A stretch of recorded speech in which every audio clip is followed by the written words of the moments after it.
मैं doctor फ़हीमा, Marwari college Ranchi. हमारी प्यारी बच्चियों, आदाब बस। आज मैं आप लोगों को सेमेस्टर 4 का पेपर 1 का फसाना अजायब का उसलूब और उसका एक तारुफ पेश करूँगी। ठीक है, चलिए, अल्लाह हाफिज़। फसाना अजायब में देखा जाएगा जब मीर अमन ने अपनी तालीफ बाग़ बहार के ज़रिया सादा और सलीस ज़ुबान की बुनियाद डाली थी, मगर जल्द ही इस तर्ज के ख़िलाफ़ आवाज़ें उठनी शुरू हो गईं। कलकत्ता और लखनऊ के अदबी हलकों में इस नस्ल का मजाक उड़ाया जाने लगा।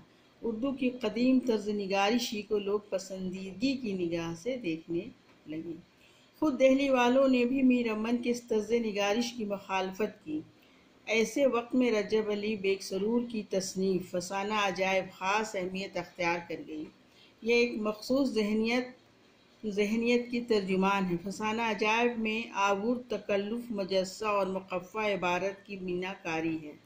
इबारत मुश्किल ज़रूर है, मगर सरूर की आला काबिलियत व सलाहियत ने इसमें एक हुस्न व जाज़बियत का पैकर अता कर दी है। इसकी कहानी में बादशाहों, रानियों, परियों और जादूगरों के गिर्द घूमती है।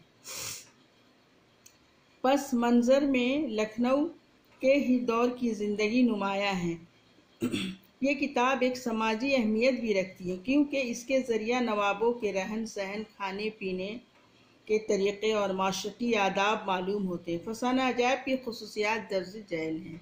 जो नंबर पहला देखिए, मुक़फ़ा व मुजस्सा इबारत और काफ़िया पैमाई है इसके अंदर। फसाना अजायब में सरूर ने उर्दू की अदबी रवायत को मद्देनज़र रखते हुए मुक़फ़ा व मुजस्सा इबारत को नए पीराए में पेश किया है।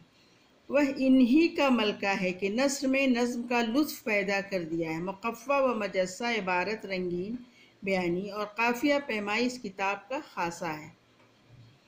उर्दू में इस नस्र के मौजिद सरूर ही हैं। सरूर ने अपने कलम से जितनी तशबीहात फसाना अजायब में पेश की हैं, वो किसी और तसनीफ़ में नहीं मिलते।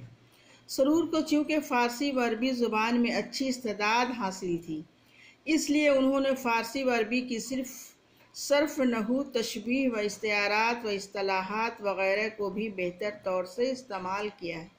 हालांकि कहीं कहीं इस आराइश व ज़ेबाइश की वजह से ज़ुबान की तरसील में भारीपन पैदा हो गया है, मगर करना ज़रूरी था, क्योंकि सरूर ने दास्तानवी ज़ुबान को अख्तियार किया था। इनका एक मिसाल आप देखिए, तमाम लश्कर में अशाम ताबिगा हर एक के लब से नालाए जाँ का बुलंद रहा।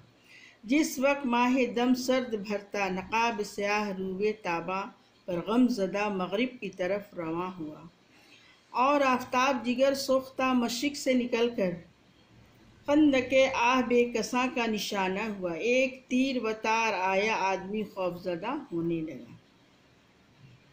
इस तरह उनका दूसरा समाजी पस मंज़र देखिए जो फसाना अजायब में पेश किया गया है। फसाना अजायब की एक बड़ी खूबी यह भी है कि इसमें इस वक्त के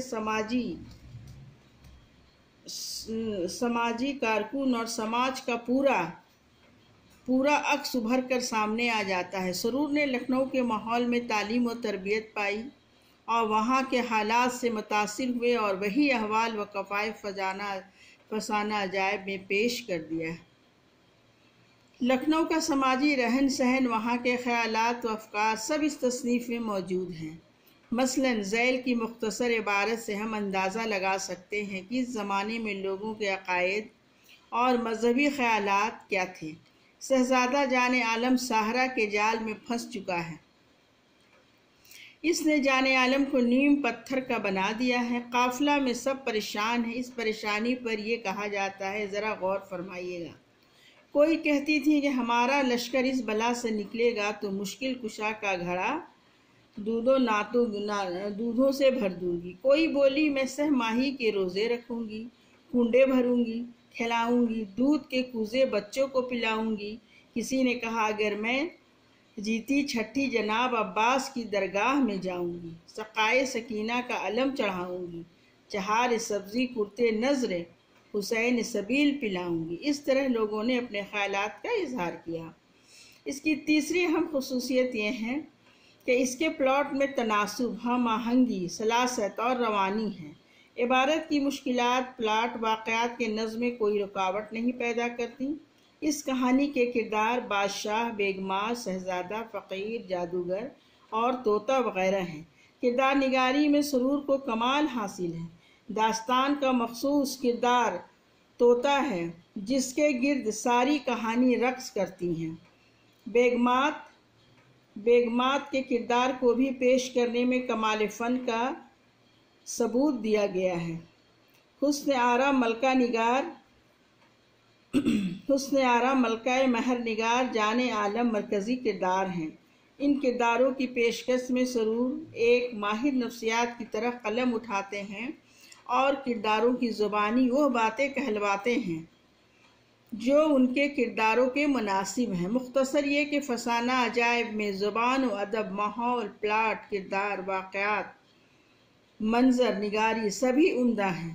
اس طرح باغ و بہار سے زیادہ فسانہ عجائب اردو کا بیش قیمت سرمایہ ہے۔ میر امن کی تصنیف باغ و بہار امیر خسرو کے فارسی قصہ چہار درویش کا ترجمہ ہے، مگر طرز نگارش کی خوبی کی وجہ سے یہ ترجمہ نہیں لگتا۔ یہاں یہ بات بھی قابل ذکر ہے کہ باغ و بہار کے اس 22 سال کے بعد فسانہ عجائب لکھی گئی تھی۔ فسانہ عجائب کی زبان مقفع مجزہ ہے، عبارت میں قافیہ پیمائی ہے، فارسیت کا غلبہ ہے، تشبیہ و استعارات الفاظ و صرف و نحو، ثنایا و بدایا عربی اور فارسی طریقے پر پیش کیے گئے ہیں، مگر اس کے برخلاف باغ و بہار میں فارسیت کم ہے، عبارت نہایت سادہ سلیس اور عام فہم ہے۔ تشبیہ و استعارات کا استعمال ان کو اردو کے قالب میں ڈھال کر اس طرح پیش کیا گیا ہے کہ زبان کی اجنبیت ختم ہو جاتی ہے۔ یہی صورتحال الفاظ کی بھی ہے۔ باغ و بہار میں اردو، فارسی، عربی اور ہندی الفاظ کی بھرمار ہے، لیکن الفاظ اس طرح استعمال کیے گئے کہ اردو کے ہو کر رہ گئے ہیں۔ کہیں بھی مشکل الفاظ کو ترجیح نہیں دی گئی ہے۔ اسی بنیاد پر ہم فسانہ عجائب کو اردو کا بیش قیمت سرمایہ مانتے ہیں اور آج بھی وہ سمجھا جاتا ہے۔ آج ہم نے آپ لوگوں کو فسانہ عجائب کے متعلق بتایا، انشاءاللہ تعالی تھوڑا مختصر میں بتایا ہوں، چونکہ نوٹس کافی لمبا ہے یہ سمجھانے کا، تو مختصر اسے بتائیں۔ آپ لوگ نوٹس میں اچھے سے اور دیکھ لیجئے گا اور اس کو سن کے پورا سمجھ بھی لیجئے گا، ٹھیک ہے؟ تب انشاءاللہ کل اگلے کلاس میں دوسرے موضوع پہ بات ہوگی۔ اللہ حافظ، اپنا خیال رکھیے، ٹھیک ہے؟